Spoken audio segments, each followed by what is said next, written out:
मेरा नाम ज़ोया है और मेरी उम्र 19 साल है। मेरा ताल्लुक पंजाब के इलाके मुजफ्फरगढ़ से है और मैं इस वक्त काफ़ी हद तक पुरकशिश जिस्म की मालिक हूँ। हम सिर्फ 2 बहन भाई हैं और वालिदैन हयात हैं। भाई छोटा है और मैं बड़ी हूँ। जब मैंने मिडिल किया तो अबू जी ने मुझे फर्स्ट टाइम मोबाइल लेकर दिया और मैं अपनी क्लास फेलो लड़कियों से मैसेज कॉल वगैरह कर लेती थी। फिर वक्त के साथ साथ तब्दीलियां होती गईं और मैं फर्स्ट एयर में स्मार्टफोन यूज़ करना शुरू कर दिया और फेसबुक पे आईडी बना ली। नया नया शौक था और मैं बेतहाशा फेसबुक यूज़ करती। मैं बहुत गुस्सीली लड़की थी, अपनी मगरूरी में रहने वाली। लड़कों को फेसबुक पे तो क्या, रियल लाइफ में भी मैं घास नहीं डालती थी। बस यही मेरी नज़ाकत थी, यही मेरा हसन था। शक्ल सूरत से मैं सांवली सी लड़की थी, लेकिन नए नक्श पुरकशिश थे जो कि देखने वाले को पहली नज़र में ही अपना गिरविदा बना लेते थे। मुझे लड़के सिर्फ केलोस तबीयत के ही अच्छे लगते थे। चीपर लड़के मुझे बिल्कुल भी पसंद नहीं थे और मैं फेसबुक पे लड़कों को बिल्कुल भी लिफ्ट नहीं करवाती थी। कोई उनबक्स करता तो इसे काटने को दौड़ती और फिर इसे ब्लॉक कर देती। दिन गुजरते गए और एक लड़का मुझे पसंद आ गया। फेसबुक पे मेरे अपने ही सिटी का था और स्टूडेंट था। मैं आपको बताती चिल्लों कि मैं मुजफ्फरगढ़ की थी और फेसबुक आईडी पे मैंने मुल्तान लिखा हुआ था। वो लड़का, इसका नाम अयान था और कॉलेज में पढ़ता था। मैं भी कॉलेज में पढ़ती थी। हमारे दोनों के कॉलेजेस का नाम एक ही था, लेकिन लड़कों का कॉलेज अलग था और लड़कियों का अलग। हमारी बातचीत बस सरसरी सी शुरू हुई और फिर होती ही चली गई। लड़कपन था, नई नई जवानी थी, बहुत से शौक थे। हमारी बात मैसेजेस से कॉल पे आई और व्हाट्सएप तक रवाबित बढ़ गए और कॉलें होना शुरू हो गईं। तस्वीर का तबादला भी हो गया। अयान बहुत हैंडसम लड़का था। हमको पता भी नहीं चला और हमें बातों ही बातों में प्यार हो गया और फिर तो रवाबित का एक सिलसिला ही चल निकला। सारी सारी रात कॉल चलती रहती। अयान मुझे बहुत कायल करता कि मैं आपको देखना चाहता हूँ, मिलना चाहता हूँ, लेकिन मैं इनकार करती रही। एक दिन मैंने अयान से पूछा कि आप मुजफ्फरगढ़ में कौन सी जगह पे रहते हैं, तो इसने गांव का नाम बताया। मैंने अयान का गांव देखा हुआ था क्योंकि अयान के गांव में मेरे अबू के अजीज रहते थे और हम लोग अबू के साथ कई बार अयान के गांव गए हुए थे। मैंने एक गलती की कि अयान को बताया दिया कि आपके गांव में फुला नाम का बंदा रहता है, फुला साइड में इसका घर है। अयान ने कहा, हाँ रहता है, लेकिन आप इस बंदे को कैसे जानती हो? अयान हैरान है बोला। मैंने कहा, वो बंदा हमारा अजीज है और हम लोग कई बार इनके घर आए हैं। बस यही मेरी गलती थी। अयान ने कहा कि इस बंदे की बेटी बाहर खड़ी है और मैं इनके घर के सामने से गुजर रहा हूं, अगर कहो तो इस लड़की से आपकी बात करूं। मैंने ना चाहते हुए भी कह दिया कि करवा दे। अयान ने हमारे अजीज की बेटी से मेरी बात करवा दी। बस सरसरी सी बात की मैंने इस लड़की से और इसे अपना तारुफ करवाया तो वो पहचान गई और फिर इस लड़की ने ना जाने कब अयान को बता दिया कि ये तो मुजफ्फरगढ़ में ही रहती है। अयान नाराज हुआ कि आपने झूठ बोला कि आप मुल्तान रहती हैं। मैं टाल मटोल कर गई कि फेसबुक चोरी यूज करती हूँ, इसलिए मुल्तान लिखा है। खैर बात आई गई हो गई, लेकिन इस अजीज की लड़की ने अपने घर वालों को बता दिया कि फुला लड़की अयान से फोन पे बात करती है। बात चलते चलते मेरे अबू तक पहुंच गई। अबू ने मुझसे पूछा तो मैं साफ मकर गई कि मुझे तो इल्म भी नहीं। अबू मुझे बहुत प्यार करते थे और समझाने लगे कि बेटी ऐसा काम मत करना जो मेरी इज्जत बर्बाद कर दे। मैंने अबू को कहा कि अबू अब बेफिक्र रहे, मैं ऐसा कोई काम नहीं करूंगी। लेकिन अयान जब मेरे साथ बात करता फोन पे तो गांव के लोगों को देखा देखा के करता कि देखो लड़की से फोन कर रहा, और बात फैलते फैलते हमारे इस अजीज के घर तक पहुंच गई। गांव वाले हमारे इस अजीज का नाम लेते कि इनकी कोई लगती है लड़की, वो अयान से बात करती है। जब इस अजीज की गांव में रुसवाई हुई तो इस अजीज ने अबू को अपने घर बुला लिया। अबू को इस अजीज ने सारी राम कहानी सुना दी। अबू घर वापस आए तो बहुत गुस्से में थे और मुझे काफी डांटा। जिंदगी में पहली बार मेरे अबू ने मुझे इतना डांटा था। इस रात जब सब सोने लगे तो अम्मा अबू की चारपाई एक साथ थी और मेरी चारपाई अम्मा के साथ थी। भाई छत पे सोता था। अम्मा अबू जाग रहे थे और आपस में केसर पेसर कर रहे थे। मैं भी जाग रही थी और टाइप मैसेज पे अयान से बात कर रही थी और इसे बता रही थी कि बात यहाँ तक पहुँच गई है। अयान मुझे दिलासे देता कि कुछ नहीं होगा, सब ठीक हो जाएगा। रात काफी बैठ चुकी थी। अबू ने मुझे 2-3 बार कहा कि ज़ोया सो जाव। मैं कहती अबू सोती हूँ। आखिर अयान से बात करते करते मेरी आंख लग गई। सुबह जब उठी तो मेरा मोबाइल गायब था। मेरा मोबाइल अबू ने रात को उठा लिया था और हमारे सभी मैसेजेस पढ़ लिए थे। सुबह को अबू ने मुझे कुछ भी नहीं कहा। मैं अम्मा के सामने एहतजाज करती रही कि मेरा मोबाइल अबू ने उठा लिया है, वापस लेके दिया जाए। अम्मा कहती कि तुम्हारे करतूतों की वजह से तुम्हारा मोबाइल उठाया है तुम्हारे अबू ने, तूने तो हमारी इज्जत भी खाक में मिला दी है। तुम्हारे अबू के अजीज की पूरे गांव में रुसवाई हो गई है कि अयान से जो लड़की फोन पे बातें करती है वो इस अजीज की रिश्तेदार है, और ना जाने लोग क्या क्या बातें कर रहे हैं। लोग तो ये भी कहते हैं कि तुम इस लड़के को मलती भी हो। अम्मा ने सारी कथा खोल के सुना दी। मुझे अयान पे गुस्सा तो बहुत आया, लेकिन फिर मोहब्बत गालिब आ गई और मैं एकदम नरम पड़ गई कि शायद अयान बेकसूर हो। मैंने 15 दिन तक तो बहुत सब्र किया, लेकिन मुझे अयान की यादें इतना तड़पाती थीं कि ऐसे लगता कि अभी सांस थम जाएगी। अक्सर ऐसा होता है कि लड़के छठी के वक्त गर्ल्स कॉलेज के गेट के सामने खड़े होते हैं और अपनी मोहब्बतें तलाश करते हैं, लेकिन यहाँ मामला उलट था। मैं अपने कॉलेज से छठी के वक्त बुआए कॉलेज के गेट के सामने जाती कि शायद कहीं अयान नजर आ जाए, लेकिन इत्तेफाक से ऐसा कभी ना हुआ कि हमारा आमना सामना हो जाए। मैं अयान की मोहब्बत में बिल्कुल अंधी हो चुकी थी कि मुझे अयान के सिवा कुछ नजर भी नहीं आता था। खैर 15 दिन बाद मैंने घर वालों से चोरी छोटा नोकिया का मोबाइल खरीद लाई और अपनी सहेली से सिम ली और अयान को कॉल की तो वो एकदम खुश हो गया और सारी सूरत हाल जानने लगा। मैंने सब हाल अहवाल इससे बताए। मैंने अयान को ये भी बताया कि मैं आपके कॉलेज के सामने चक्कर भी मारती रही, लेकिन अब से सामना नहीं हुआ। अयान कहने लगा, इश्के भाई इश्के, अब तो फिर कच्चे घड़े पे तीर के दरियाए चनाब भी उबूर कर सकती है। मैंने कहा कि अगर कोई वक्त आ गया तो आपको कच्चे घड़े पे तीर के भी दुखा दूंगी। अयान मुझे बहुत कहता कि यार बाहर कहीं मिलते हैं। मैं इनकार करती कि ये मुनासिब नहीं, क्योंकि मेरी अम्मा तो पहले ही मुझे कह चुकी थी कि तुम इस लड़के को मलती हो, लोग कहते हैं, और मैं सच में मिल के मजीद रुसवा नहीं होना चाहती थी, इसलिए अयान को टाल मटोल कर दिया। अयान बजिद था कि वो मुझे फेस टू फेस देखना चाहता है। मैं मोहब्बत में अंधी लड़की ने इसे अपने घर का एड्रेस बता दिया कि अब हमारे घर के सामने से गुजरी मैं दरवाजे में आऊंगी। अयान का कॉलेज भी हमारे घर के रास्ते में ही था और वो अपनी बाइक पे कॉलेज आता था। एक दिन हमारा प्रोग्राम बना कि अयान मुझे देखने आ रहा था और मैंने दरवाजे में खड़े होना था। अयान ने मुझे बताया कि वो फैक्स इतने टाइम पे हमारे दरवाजे के सामने से गुजरेगा, और मैं इसी टाइम पे दरवाजे में खड़ी हो गई। अयान गुजरा और मैंने गौर से इसे देख लिया और उसने मुझे देख लिया। वो कॉलेज के यूनिफॉर्म में था, सावला सा लेकिन पुरकशिश लड़का था। फिर तो अयान दूसरे तीसरे दिन मुझे गुजरते हुए देखता था। वो पहले कॉलेज जाता था, मैं बाद में। एक दिन ऐसे ही मैं कॉलेज जा रही थी और इस दिन अयान लेट आया था हमारे घर से काफी दूर। अचानक पीछे से किसी ने हॉर्न दिया तो मैं एकदम डर के साइड पे हो गई। हॉर्न देने वाला अयान था और मेरे आगे जाके इसने ब्रेक लगा दी थी और हंस रहा था कि अब तो सचमुच डर गई। मैंने इसकी तरफ नहीं देखा बल्कि इसे इतना कहा कि पागल, लोग देख रहे हैं, चले जाओ। वो चला गया और मैं भी कॉलेज एक सारा दिन सोचती रही कि लड़के भी जेली ही होते हैं। मोहब्बत में इनको भी अर्द गिर्द की खबर नहीं रहती कि दुनिया वाले देख रहे हैं। दूसरे दिन अयान जिद करने लगा कि मैं आपको कॉलेज ड्रॉप करूंगा, आप अपने घर से थोड़ी आगे आकर मुझे कॉल करना। मुझे मजबूरन इसकी बात मानना पड़ी और मैं घर से दूर आके इसे कॉल की तो वो पीछे से आया और मुझे बाइक पे साथ बिठा लिया। मैंने एक हाथ इसके कंधे पे रख लिया, तब इसने मेरा हाथ जो इसके कंधे पे था, इसने अपना हाथ मेरे हाथ के ऊपर रख दिया। खैर अयान ने मुझे कॉलेज ड्रॉप किया और खुद अपने कॉलेज चला गया। दिन गुजरते रहे। मेरा अबू मुझसे नाराज था, हालांकि अबू ने मुझे बहुत लाडो प्यार दिया था, और जब से अबू ने मेरा मोबाइल रात को उठाया था तो इस दिन से अबू ने मुझे कहा तो कुछ नहीं, लेकिन मुझसे बातचीत बंद कर दी, खुद के मेरी तरफ देखता भी नहीं था। और ये बात मुझे बहुत तकलीफ देती थी, लेकिन मैं क्या करती कि एक तरफ अबू की नाराजगी थी और दूसरी तरफ अपनी मोहब्बत में एक कश्मकश में उलझ के रह गई थी। ऊपर से अयान की नित रोज नई नई फरमाइशें होती कि आज मिलो, आज मिलो, मैं आपको कॉलेज ड्रॉप करूंगा। घर वो ड्रॉप कर नहीं सकता था। एक दिन अयान ने जिद पकड़ ली कि हर हाल में मुलाकात करनी है, चाहे कुछ भी हो जाए। 1 साल गुजर गया है, यूं ही देखते दिखाते बस कुछ पिल आपके पास बैठना चाहता हूं। मैं इसकी मोहब्बत में अंधी लड़की एक बार फिर उसके सामने हार गई और हमारी मुलाकात तय हुई कि वो भी कॉलेज से छठी करेगा और मैं भी कॉलेज से छठी करूंगी, लेकिन घर से निकलेंगे कॉलेज के लिए ही, आगे जाके अयान की बाइक पे बैठ के सिटी चले जाएंगे।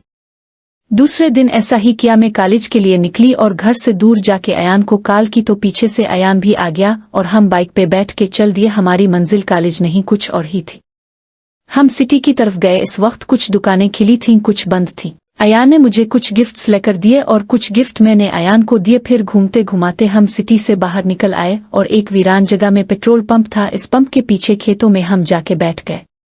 लेकिन अभी 2-4 मिनट ही हुए थे वहां बैठे कि हमें पंप वालों ने देख लिया और 2-3 आदमी जमा हो गए। हम डर के मारे जल्दी जल्दी वहां से भाग खड़े हुए। हम दोनों ही डरे हुए थे, बल्कि मैं तो कुछ ज्यादा ही डरी हुई थी। अयान ने मुझे गर्ल्स कॉलेज के पास उतार दिया और चला गया। मैं डी सहमी थी कि अब क्या किया जाए। खैर मैं वापस घर लौट आई और अम्मा को बहाना कर दिया कि तबीयत ठीक नहीं थी, इसलिए कॉलेज नहीं गई, रास्ते से वापस आ गई हूँ।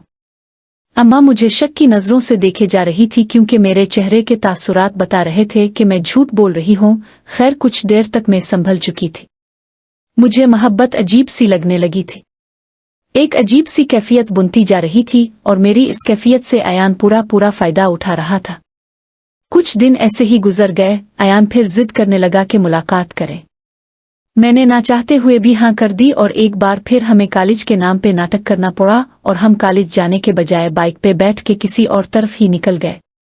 इस बार हम दूसरे इलाके में गए थे। सिटी से बाहर एक पेट्रोल पंप था। इस पंप के पास खेत थे, वहां बैठ गए। 5-10 मिनट गुजर गए थे। अयान ने मुझे कहा कि निकाब उतार दें। ये मैंने निकाब उतार दिया। अभी हम बातें ही कर रहे थे कि पेट्रोल पंप वालों ने हमको पकड़ लिया और वो लोग अयान को पकड़ लिया। हमने बहुत झूठ बोले कि हम मियां बीवी हैं, लेकिन हमारे पास तो कॉलेज बैग भी थे। वो लोग कहते कि पुलिस को बुलाते हैं। मेरी तो जान ही निकल गई डर के मारे कि अब तो अच्छी तरह रुसवाई होगी। वो लोग अयान को डांट रहे थे और मुझे मौका मिल गया। मैं तो आना उफाना एक तरफ को भाग पड़ी। फसलों की ओट लेती लेती काफी दूर निकल गई और फिर मैं सड़क पे चढ़ गई। मैं बहुत खौफजदा थी कि ना जाने क्या बनेगा, क्योंकि मुझे डर था कि वो लोग मुझे पकड़ ना लें और पुलिस के हवाले ना कर दें, क्योंकि ऐसा हो जाता तो मेरी तो जिंदगी ही बर्बाद हो जाती और मेरे बाप की इज्जत खाक में मिल जाती। मैं सड़क पे चढ़ के मैंने अपने हवास बहाल किए और खिरामा सड़क के किनारे चलती रही कि शायद कोई सवारी मिल जाए, लेकिन तकदीर की कोई सवारी भी नहीं मिली और मैं चलती रही। अचानक पीछे से किसी ने हॉर्न दिया तो मैंने पलट के देखा तो अयान था। मैं उछल पड़ी कि लोगों ने इसे छोड़ कैसे दिया। वो लोग तो कह रहे थे कि पुलिस के हवाले करेंगे। अयान ने बाइक मेरे पास रोकी और कहा बैठो। मैं अयान के पीछे बैठ गई। अयान ने कहा कहाँ चली? मैंने कहा कहाँ को छोड़ी? मुझे बस वापस घर छोड़ी, मेरी तबीयत बहुत खराब हो गई है। अयान ने मुझे बहुत दिलासे दिए कि कुछ नहीं होगा, बस मुसीबत टल गई। मैंने पूछा कि इन लोगों ने तुमको छोड़ कैसे दिया? अयान कहने लगा कि एक आदमी आ गया था, रहमदिल था। इसने कहा कि सच बता दें कि क्या कर रहे थे तो आपको छोड़ देंगे। मैंने फिर सच बता दिया कि मेरी दोस्त थी और हम बस ऐसे यहाँ बैठ के गुपशप कर रहे थे। तब इस आदमी ने दूसरों को कहा कि छोड़ दो। अयान ने मुझे घर से थोड़ी दूर उतार दिया। मैं जैसे तैसे घर पहुंच गई। वो आज फिर मुझे माँ को बहाना करके दुखाना पड़ा के चक्कर आ रहे थे, कॉलेज नहीं गई, रास्ते से वापस आ गई हूँ। माँ मुझे मशकूक नजरों से देखने लगी। माएँ बहुत तजर्बाकार होती हैं, बेटियों के सब हालात जानती हैं, बस भरम रख लेती हैं बेटियों का। मेरी माँ ने मुझे कहा कि ज़ोया आपको चक्कर क्यों आ रहे हैं? मैंने कहा अम्मा बस सर में दर्द है। मैं समझ गई थी कि चक्कर आने से अम्मा कुछ और ही समझ बैठी हैं। तभी मुझे सर से पांव तलक गौर से देख रही थी, जबकि ऐसी कोई बात नहीं थी। चक्करों का तो बस बहाना था, जान जो छुड़वानी थी। अम्मा ने मुझे धके छुपे लफ्जों में कहा कि इंसान की बेटी बन जाओ, वरना आपके अबू को सब कुछ साफ साफ बता दूंगी आप जो नाटक कर रही हो। कानी को कान खड़क जाता है। मैं समझ गई कि अम्मा समझ गई हैं सब कुछ। खैर अम्मा से जान छुड़वा के मैं कमरे में चली गई। मुझे बहुत ही ज्यादा अफसोस हो रहा था कि मेरी अंधी मोहब्बत मुझे जलील और खार करने लगी थी। बस किस्मत अच्छी थी कि बचत हो गई, वरना किसी को मुंह दुखाने के काबिल ना रहती मैं। मैंने इस दिन तौबा कर ली कि मोहब्बत चाहे मार डाले, जज्बात चाहे सर पे चढ़ जाए, मगर दोबारा अयान से मुलाकात नहीं करूंगी। अयान ने दोबारा बहुत जोर लगाया। वो जिद की जतन किए कि एक बार, सिर्फ एक बार मुलाकात करे, लेकिन मैं इनकारी ही रही। फिर रफ्ता रफ्ता अयान मुझसे दूर होता गया। कभी वो वक्त था कि इसके फेसबुक आईडी का पासवर्ड मेरे पास होता था और मेरी फेसबुक आईडी का पासवर्ड अयान के पास होता था। हम दोनों एक दूसरे की आईडी चेक किया करते थे। अयान ने अपनी फेसबुक आईडी बंद कर दी। काफी दिन आईडी बंद रही। एक दिन मैंने अयान की आईडी का पासवर्ड लगा के लाग उनकी तो इसके उनबॉक्स में किसी लड़की के मैसेजेस आए हुए थे। मैंने मस्ट पढ़ लिए थे लेकिन रिप्लाई नहीं दिया। काफी दिनों बाद अयान से मेरी कॉल पे बात हुई तो अयान नाराजगी का इजहार करने लगा कि आप बदल गई हैं, ये है वो है। मेरा दिल शिद्दत जज्बात से फट पड़ा और मैंने अयान को खरी खरी सुनाई कि अभी मैं बदल गई हूँ। आप आजकल किसके साथ मौज उड़ा रहे हो? पहले तो अयान ने टाल मटोल किया। जब मैंने इसे सब सबूत दिए तो अयान बिगड़ गया और मान गया कि हाँ, मैं इस लड़की से मोहब्बत करता हूँ और उसके साथ शादी करने वाला हूँ। मैं इस दिन बहुत रोई और अपनी नादानी और अंधी मोहब्बत को बहुत कोसा कि एक अजनबी पे किस कदर एतबार किया और उसने क्या सिला दिया मुझे। मैं अयान को सच्चे दिल से चाहती थी और उसकी बेवफाई से मैं टूट गई थी। फिर एक दिन फेसबुक पे अयान की शादी की पोस्ट्स देखे। मैंने तंजिया अंदाज में इसे शादी की मुबारकबाद भी दी पोस्ट के कमेंट में। काफी दिनों बाद अयान ने मुझे कॉल की और मुझे मनाने की कोशिश की कि दोबारा मरासिम में आ जा। मैंने कहा जो शीशे एक बार टूट जाएं वो मोहल्लों के काबिल नहीं रहते, बेहतर यही है कि मुझे भूल जाएं और मुझे भी भूलने दे। ना जाने क्या था कि मैं अयान से खफा भी थी। फिर भी कभी कभार अयान कॉल करता तो मैं इसकी कॉल सुन लेती थी और अपना भरम बरकरार रखते हुए अयान से टूटे लहजे में बात कर लेती थी और मुझे खुश होती थी। चाहे बेवफा था मगर फिर भी मेरी मोहब्बत था। 6 बरस तक मैं अयान की मोहब्बत में गिरफ्तार रही। फिर आखिरकार मेरी मंगी हो गई अपने कजिन के साथ। कजिन मुझे पसंद करता था और मेरे बहुत नाज उठाता था। मैंने कजिन को कभी जाहिर ना होने दिया कि मैं कुन तूफानों से टकरा के आई हूँ। अयान अब भी मुझे मैसेज कर लेता है, कभी जान कहता है, कभी जिंद कहता है, मगर अब की बार मैं बदल चुकी हूँ और अपना आप अपने कजिन को सौंप चुकी हूँ, क्योंकि मेरी मोहब्बत का असल हकदार वही है जिसके साथ मेरा निकाह होगा।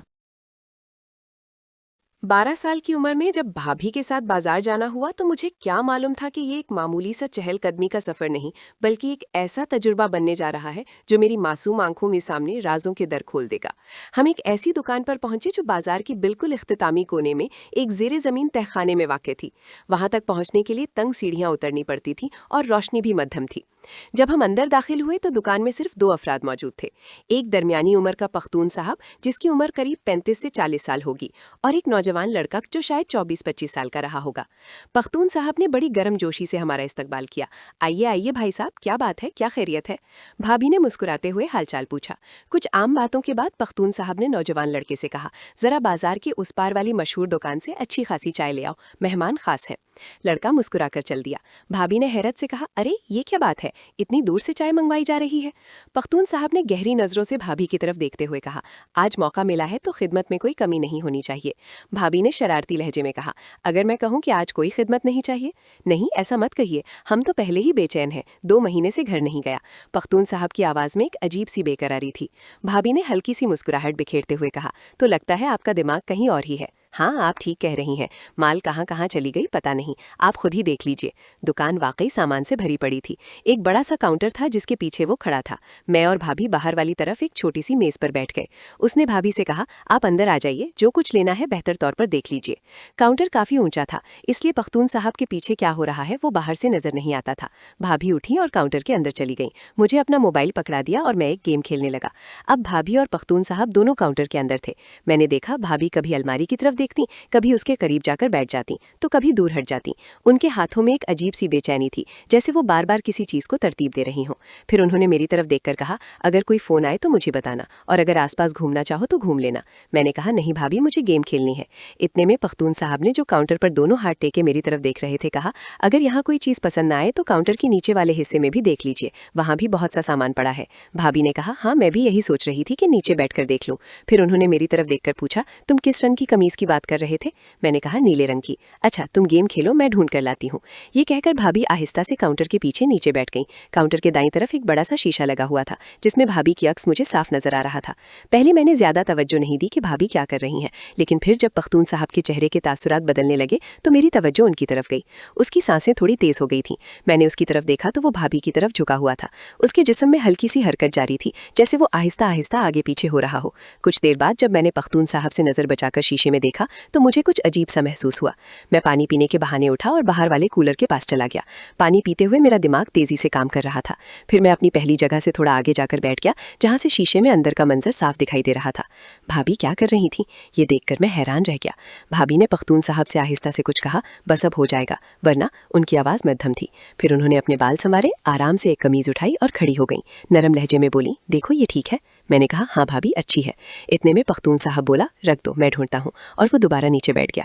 اب بھابھی کاؤنٹر پر دونوں ہاتھ رکھ کر کھڑی ہو گئی اور مجھ سے پوچھا کوئی فون تو نہیں آیا؟ میں نے کہا نہیں بھابھی کوئی فون نہیں آیا. اچھا تم کھیلتے رہو، بھابھی نے کہا اور ساتھ ہی اپنی پوزیشن میں تھوڑی سی تبدیلی کی جیسے وہ اپنے پیروں کو آرام دے رہی ہوں. ان کے ہونٹوں سے آہستہ سیاہ نکلی اور وہ پھر نیچے دیکھنے لگی. میں نے سر ہلا دیا. بھابھی بولی تھوڑی دیر میں چلتے ہیں، اچھی طرح کپڑے دیکھ لو. یہ کہہ کر ان کا ہاتھ نیچے کی طرف گیا اور وہ آہستہ سے کچھ کرنے لگی. میں نے شیشے میں دیکھا تو بس دیکھتا ہی رہ گیا. پختون صاحب نے بھابھی سے آہستہ آواز میں کہا اب اس کا کیا کرنا ہے؟ اس کا اشارہ میری طرف تھا. بھابھی نے آہستہ سے کہا کچھ نہیں، وہ کچھ نہیں بولے گا، تم باہر کا خیال رکھو کوئی آ نہ جائے. پھر بھابھی نے مجھے مخاطب کرتے ہوئے کہا بیٹا ذرا باہر والی گلی کی لائٹس بند کراؤ، فضول چل رہی ہیں. میں باہر گیا اور لائٹس بند کر کے واپس آیا. پختون صاحب نے فون نکالا اور کسی سے بات کرنے لگا. ہاں کہاں ہو؟ ٹھیک ہے زیادہ سے زیادہ 15-20 منٹ. فون بند کرنے کے بعد اس نے اندر کی آدھی سے زیادہ لائٹس بھی بند کر دیں. اب کافی اندھیرا ہو چکا تھا. میں اپنی گیم میں مصروف تھا لیکن میرا دل تیزی سے دھڑک رہا تھا. کچھ دیر بعد بھابھی نے مجھ سے کہا چلو اب ہم چلتے ہیں. میں اٹھا اور دکان سے باہر آنے لگا. جیسے ہی میں باہر نکلا میں نے دیکھا کہ گلی کی لائٹس پہلے ہی بند تھی. میں وہیں کھڑا رہ گیا کیونکہ مجھے کوئی دیکھ نہیں سکتا تھا. جب میں باہر کھڑا تھا تو اندر سے آہستہ آہستہ آوازیں آنے لگیں. پختون صاحب بولا اچھا کیا بچے کو بھیج دیا؟ مجھے تمہارے جذبات کا اندازہ ہو رہا تھا، اب جلدی کرو. پھر پختون صاحب کی سانسیں تیز ہو گئیں. میں باہر کھڑا سنتا رہا. میرے ہاتھ پسینے سے تر ہو رہے تھے. یہ سب کچھ میرے لیے بالکل نیا اور پریشان کن تھا. کچھ ہی دیر بعد بھابھی باہر آئیں. ان کے چہرے پر ایک عجیب سی تکن تھی لیکن ساتھ ہی ایک چمک بھی تھی. انہوں نے میرا ہاتھ پکڑا اور بولی چلو اب گھر چلتے ہیں. راستے میں وہ خاموش تھیں اور میں بھی کچھ نہیں بول پایا. گھر پہنچتے ہی انہوں نے کہا آج جو کچھ دیکھا ہے اس کے بارے میں کسی سے کچھ مت کہنا، یہ ہمارا راز رہے گا. میں نے صرف سر ہلایا. اس رات میں سو نہیں سکا. میرا ذہن بار بار اس دکان میں واپس چلا جاتا تھا. بھابھی کا وہ رویہ، پختون صاحب کی وہ باتیں، سب کچھ میری سمجھ سے بالا تر تھا. اگلی کچھ دنوں تک بھابھی معمول کے مطابق گھر کے کام کاج میں مصروف رہیں لیکن مجھے ان میں ایک تبدیلی محسوس ہو رہی تھی. وہ کبھی کبھار خاموشی سے مسکرانے لگتی جیسے ان کے ذہن میں کوئی خوشگوار یاد گردش کر رہی ہو. ایک ہفتے بعد بھابھی نے مجھ سے کہا کل پھر بازار چلنا ہے، تم بھی چلو گے؟ میں نے حیرت سے پوچھا پھر اسی دکان پر؟ انہوں نے مسکراتے ہوئے کہا ہاں کچھ اور سامان لینا ہے. اگلے دن جب ہم پھر زیر زمین دکان پر پہنچے تو وہی پختون صاحب موجود تھا. اس نے ہمیں دیکھتے ہی مسکراہٹ بکھیر دی. آ گئے آپ لوگ؟ میں تو انتظار ہی کر رہا تھا. اس بار بھابھی براہ راست کاؤنٹر کے اندر چلی گئیں. میں باہر ہی بیٹھا رہا. کچھ دیر بعد پختون صاحب نے مجھ سے کہا بیٹا تم بھی اندر آ جاؤ، تمہارے لیے بھی کچھ ہے. میں اندر گیا تو دیکھا کہ اس نے خوبصورت ریڈیو نکالا ہوا تھا. یہ لو تمہارے لیے تحفہ. میں حیران رہ گیا. بھابھی نے مسکراتے ہوئے کہا لے لو تمہارا ہی تو ہے. اس دن کے بعد سے بھابھی اکثر اسی دکان پر جانے لگی. کبھی کبھار میں بھی ان کے ساتھ جاتا اور ہر بار پختون صاحب کوئی نہ کوئی چیز تحفے میں دیتا. ایک دن جب بھابھی اکیلے گئی ہوئی تھی میں نے اپنی ماں سے پوچھا امی بھابھی اکثر اسی دکان پر کیوں جاتی ہیں؟ ماں نے گہری سانس لے کر کہا بیٹا بعض رازوں کو بے نقاب نہیں کرنا چاہیے، تم بڑے ہو کر سب سمجھ جاؤ گے. وقت گزرتا گیا، میں بڑا ہوتا گیا لیکن اس زیر زمین دکان کا راز میرے ذہن میں ہمیشہ تازہ رہا. جب میں 16 سال کا ہوا تو ایک دن بھابھی نے مجھ سے کہا اب تم بڑے ہو گئے ہو، تمہیں ایک بات بتانی چاہتی ہوں. انہوں نے مجھے اپنے کمرے میں بلا کر تمام واقعہ تفصیل سے سنایا. پتہ چلا کہ پختون صاحب دراصل بھابھی کی زندگی میں آنے والا پہلا شخص تھا جس نے انہیں سمجھا تھا. بھابھی کی شادی بہت چھوٹی عمر میں ہو گئی تھی اور ان کا شوہر ان سے عمر میں بہت بڑا تھا. بھابھی بولی وہ دکان دراصل میری آزادی کی علامت تھی، وہاں میں وہ شخص بن سکتی تھی جو میں حقیقت میں ہوں. پختون صاحب نے مجھے پہلی بار محسوس کرایا کہ میں صرف ایک گھر کی ذمہ دار عورت ہی نہیں ایک انسان بھی ہوں. میں نے پوچھا لیکن آپ نے یہ سب چھپا کیوں رکھا؟ کیونکہ معاشرہ ہمارے جذبات کو سمجھنے کے لیے تیار نہیں تھا. بعض محبتیں چھپ کر ہی پروان چڑھتی ہیں بیٹا. سال گزرتے گئے، میں نے کالج میں داخلہ لیا، پڑھائی کی اور اپنی زندگی بنانی شروع کی. لیکن بھابھی اور اس زیر زمین دکان کی کہانی میرے ذہن سے کبھی محو نہیں ہوئی. ایک دن مجھے پتا چلا کہ وہ دکان بند ہو گئی ہے. میں فوراً بھابھی کے پاس گیا. ان کے چہرے پر ایک عجیب سا سکون تھا. وہ چلا گیا ہے، بھابھی نے آہستہ سے کہا. اس نے اپنے وطن واپس جانے کا فیصلہ کیا ہے. تو پھر آپ؟ میں نے پوچھا. میں وہی رہوں گی جو ہوں، میری ذمہ داریاں، میرا گھر، میری زندگی. بس فرق یہ ہے کہ اب میرے پاس کچھ خوبصورت یادوں کا خزانہ ہے جو کبھی ختم نہیں ہوگا. اس دن میں سمجھ گیا کہ محبت کی کئی شکلیں ہوتی ہیں. کبھی کبھار زندگی میں ایسے لوگ آتے ہیں جو ہمیں خود سے روشناس کراتے ہیں، چاہے وہ محض لمحوں کے لیے ہی کیوں نہ ہو. آج کئی سال گزر چکے ہیں. بھابھی اب بھی ہمارے ساتھ ہے لیکن میں جانتا ہوں کہ ان کے دل کے کسی کونے میں وہ زیر زمین دکان اور اس کا مالک ہمیشہ زندہ رہے گا. کبھی کبھی جب میں انہیں خاموشی سے کھڑکی سے باہر دیکھتے ہوئے پاتا ہوں تو مجھے لگتا ہے کہ شاید وہ اپنی اس خوبصورت یاد میں کھوئی ہوئی ہیں. اور میں سمجھتا ہوں کہ ہر انسان کی زندگی میں کچھ ایسے راز ہوتے ہیں جو صرف اس کے اپنے دل تک محدود رہتے ہیں. کچھ کہانیاں ایسی ہوتی ہیں جو کبھی ختم نہیں ہوتی، بس اپنے کرداروں کے ساتھ ہمیشہ زندہ رہتی ہیں. تو دوستو یہ تھی ایک ایسی کہانی جو لازوں، جذبوں اور ان انکڑی محبتوں کے بارے میں ہے جو معاشرے کی تنگ نظری کے باوجود اپنا راستہ خود بناتی ہیں.